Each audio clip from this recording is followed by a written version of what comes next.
Islamic voice digital sound studio Pakistan میں Islamic recording کے لیے منفرد ادارہ، تلاوت، حمد و نعت، نظمیں اور تقاریر ڈیجیٹل اسٹوڈیو میں اور دینی اجتماعات کی اسٹوڈیو کوالٹی میں ریکارڈنگ اور آڈیو کیسٹس کو سی ڈی میں کنورٹ کروانے کے لیے معیاری ادارہ اسلامک وائس۔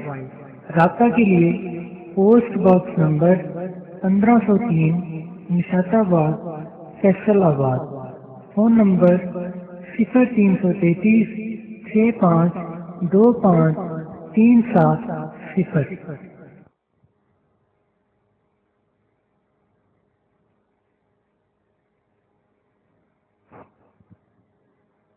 الحمد لله وكفى وسلام على عباده الذين اصطفى اللهم صل على محمد وعلى آل محمد كما تحب وترضى أما بعد فأعوذ بالله من الشيطان الرجيم بسم الله الرحمن الرحيم فحسبتم أنما خلقناكم عبثا وأنكم إلينا لا ترجعون فتعالى الله الملك الحق لا إله إلا هو رب العرش الكريم وقال النبي صلى الله تبارك وتعالى عليه وسلم ما الدنيا في الآخرة إلا مثل ما يجعل أحدكم إصبعه في اليم فلينظر بما يرجع أو كما قال صلى الله تعالى عليه وسلم۔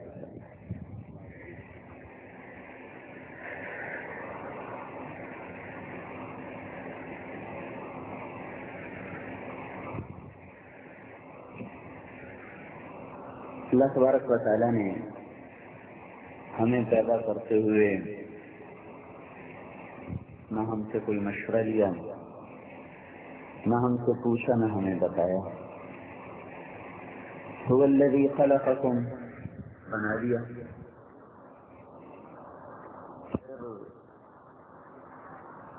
کسی کو مرد بنایا، کسی کو عورت بنایا۔ فَإِنَّا خَلَقْنَاكُم مِّن ذَكَرٍ وَأُنثَىٰ، اب ہم ادھر مرد بیٹھے ہیں، ادھر خواتین ہیں۔ ہم میں سے نہ کسی نے چاہا، نہ درخواست پیش کی کہ مجھے مرد بنایا جائے، مجھے عورت بنایا جائے۔ وَجَعَلْنَاكُمْ شُعُوبًا وَقَبَائِلَ، پھر آگے خاندان بھی مختلف کر دیے۔ کسی نے کوئی درخواست نہیں دی تھی کہ مجھے ایک خاندان میں پیدا کیا جائے۔ تو ہم دیکھتے ہیں کہ ہم اپنے بننے میں محتاج محض ہیں، اپنے قد میں، رنگت میں، جسمانی ساخت میں، پھر جنس میں، مرد اور عورت ہونے میں، پھر خاندان میں۔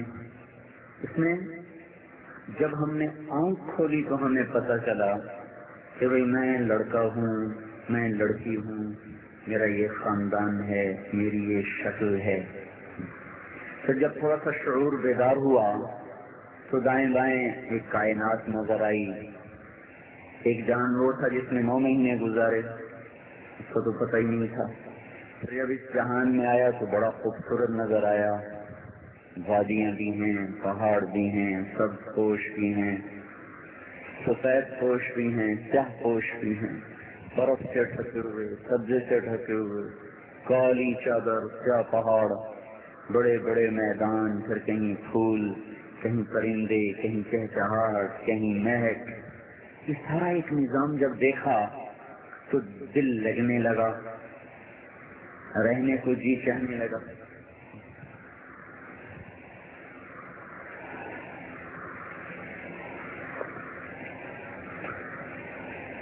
ابھی شعور بیدار نہیں ہے اور دنیا سے دل لگنے لگا، لیکن اچانک کسی گھر پہ آہو بکا کی صدا آئی، اپنے ہی گھر میں رونا دھونا مچ گیا تو معصوم ذہن کو ایک دھچکا لگا، یہ کیا ہوا؟ بیٹا فلاں مر گیا۔ موت کیا ہوتی ہے؟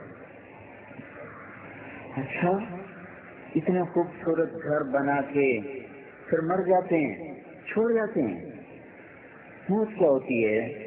تو ایک سازیانہ قدرت نے لگایا کہ یہاں رہنا نہیں ہے، ایک دھوکے کا گھر ہے، ایک کوچ کا مقام ہے، ایک گزرگاہ ہے، اسٹیشن ہے جہاں چند گھڑی کو انسان سکتا تو ہے پر رہتا نہیں، بیٹھتا تو ہے اور گھر نہیں بنا تھا، کہ منزل کا فکر ہوتا ہے، مسافر شب سے چلتے ہیں، یہ جانا دور ہوتا ہے، ان کی منزل دور ہو، ان کا پہیہ تیزی سے گھوم رہا ہوتا ہے، وہ خرامہ نہیں چلتے۔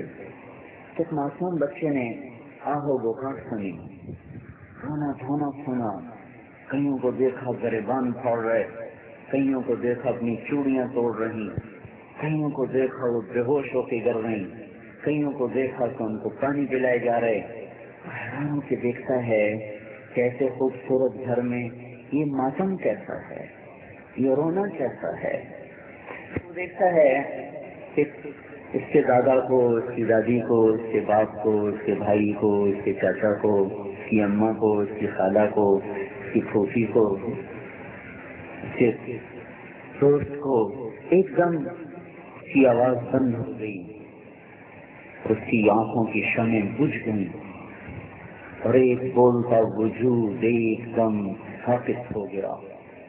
مالی وقفت علی القبور مسلما قبر الحبیب فلا يرد جوابی۔ یہ حضرت علی کا شعر ہے۔ جب حضرت فاطمہ کو دفن کر دیا تو پھر ان کو پکارا، یا فاطمہ، تو جواب آتا تھا خاموش، یا فاطمہ، فاطمہ، جواب ہی نہیں۔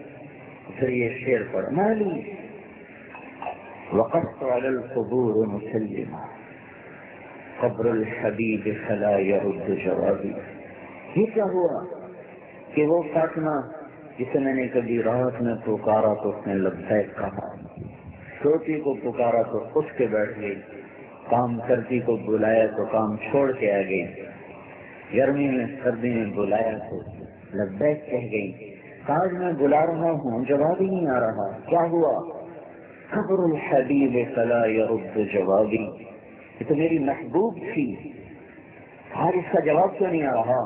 اوہو، پتہ چل گیا، لكل اجتماع من خلیلین فرقة وكل الذي قبل الممات خلیل۔ پتہ چل گیا کہ یہ دنیا کی زندگی دھوکہ ہے، اور میں اور وہ جو یہاں رہے تھے کبھی تو مل بیٹھے بھی نہ تھے کہ جدائی ہو گئی، اور موت نے ہمیں جدا کر دیا اور اسے مٹی میں دبا دیا، اور میں زندہ کھڑا ہوں، مجھ پر یہ راز کھل گیا۔ ان افتقادی احمد بعد فاطمہ، ان افتقادی فاطمہ بعد احمد دلیل علی الا یدوم خلیل۔ مجھے پتہ چل گیا کہ پہلے میں نے اپنے ہاتھوں سے محمد مصطفیٰ صلی اللہ علیہ وسلم کو کھویا، پھر آج فاطمہ بھی کھو گئی مجھ سے، تو مجھے پتہ چل گیا کہ یہاں کوئی دوستی سلامت نہیں، کوئی گھر سلامت نہیں۔ یہ گھر کتنے شوق سے بنا پڑا ہے، لیکن کتنی حسرت کی بات ہے کہ چند دنوں کے بعد یہاں سے لوگ چھوڑ چھوڑ کے جانا شروع ہو جائیں گے، اور مٹی اور تیروں کے گھر میں جا کے ان کے اپنے ہی ان کو دبا دیں گے، کوئی ان کی ہائے ہائے بھی نہیں سنے گا کہ ہم نے تمہیں اپنے ارمانوں سے گھر بسایا، ایک ایک پودے کا انتخاب کر کے لگایا، مجھے کہاں لے جا رہے ہو؟ ہاں، یہی دنیا کی ریت ہے، مرنے والوں کو کوئی گھر میں نہیں رکھا کرتا، یہاں زندوں کے لیے مقام ہے، مرنے والوں کے لیے نہیں ہے۔ جاؤ جاؤ فَإِلَّمْ تَكُنْ بَيْنِي وَبَيْنَكَ صِلَةٌ وَلَا حُسْنُ وُدٍّ مَرَّةً فِي التَّبَادُلِ۔ ایک دن ایسا آئے گا کہ ایک گھر بنانے والے کو کوئی یاد بھی نہیں کرے گا کہ کسی نے یہ گھر بنایا تھا، خبریں ہی بھول جائیں گی، نام بھول جائیں گے، یہ بھی بھول جائے گا کہ کبھی مل کے بیٹھے تھے، کبھی مل بیٹھے ہوں، یہ بھی بھول جائے گا۔ اس جہان کی سرشت یعنی فطرت کو بے وفائی ہے، اور اس جہان کی فطرت بھول جانا ہے، اس جہان کی فطرت مٹنا ہے، بچنا نہیں ہے۔ میں تو مرتے مرتے بچا، ارے ایک دن بچتے بچتے مر ہی جاؤ گے بھائی، کب تک کہو گے مرتے مرتے بچا، ایک دن تو بچتے بچتے مر ہی جاؤ گے۔ وہ دیکھو جنازے اٹھ رہے ہیں، ایک دن ہم بھی اٹھا دیے جائیں گے۔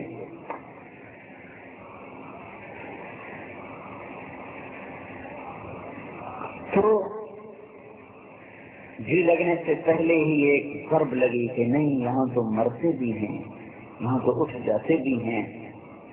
بڑے بڑے خوبصورت مناظر کو چھوڑ کر لوگ بڑے خوبصورت بیڈ روم کو چھوڑ کے، بڑے عالی شان بستروں کو چھوڑ کے مٹی کے گھروں میں سوتے ہیں، مٹی کے بستر پر لیٹتے ہیں اور مٹی کی چادر اوڑھ کے ایسے بجھ جاتے ہیں جیسے شمع جلتے جلتے بجھتی ہے تو اپنا وجود بھی مٹا جاتی ہے۔ تھی کوئی نہیں، کوئی آیا ہی نہیں تھا یہاں بنانے کے لیے۔ یہ اللہ تعالیٰ بتاتا ہے اعلموا انما الحیات الدنیا لعب ولہو وزینۃ وتفاخر بینکم وتکاثر فی الاموال والاولاد کمثل غیث اعجب الکفار نباتہ ثم یہیج فتراہ مصفرا ثم یکون حطاما۔ کیا خوبصورت اللہ دنیا کی تصویر پیش کرتا ہے۔ کیا تم دیکھتے نہیں ہو کہ ایک کاشتکار کیسے کھیتی کو تیار کرتا ہے، وہ سرسبز ہوتی ہے، وہ لہلہاتی ہے، پھر ایک دم اچانک وہ پیلی ہونی شروع ہوتی ہے، پھر خشک ہونا شروع ہوتی ہے، تو کل تک جو کاشتکار خود ہی ڈنڈے لے کر چڑیوں کو بھگا رہا، کوے بھگا رہا، بچے بھگا رہا، کیا دیکھا اسی کاشتکار کے ہاتھ میں کرانتی ہے اور اس کے ایک ایک پودے کو کاٹتا جا رہا، کاٹتا جا رہا، کاٹتا جا رہا، کاٹتا جا رہا۔ تو ایک ایک پودے کو پانی دیا تھا، اسی کو پھر اس کے اوپر تھریشر چلا رہا ہے اور اس کو پرزے پرزے کر کر اس میں سے دانے کو نکال رہا ہے۔ اپنی بنائی کھیتی کو جیسے کاشتکار خود ہوا میں اڑا دیتا ہے، ایسے ہی ان بنے ہوئے گھروں سے تم اس طرح اڑا دیے جاؤ گے جیسے گندم کا بھوسا اڑا دیا جاتا ہے۔ پچھلوں کو کوئی پرواہ نہیں ہوگی، کون آیا تھا، کس نے بنایا تھا۔ چنگیز خان نے کہا ہاں میری اولاد بڑے بڑے ملکوں پہ حکومت کرے گی، بڑے بڑے محلوں میں رات گزارے گی، اور انہیں یاد بھی نہ ہوگا کہ کوئی بوڑھا ان کے لیے اپنی خون دے کر یہ حکومت بنا گیا۔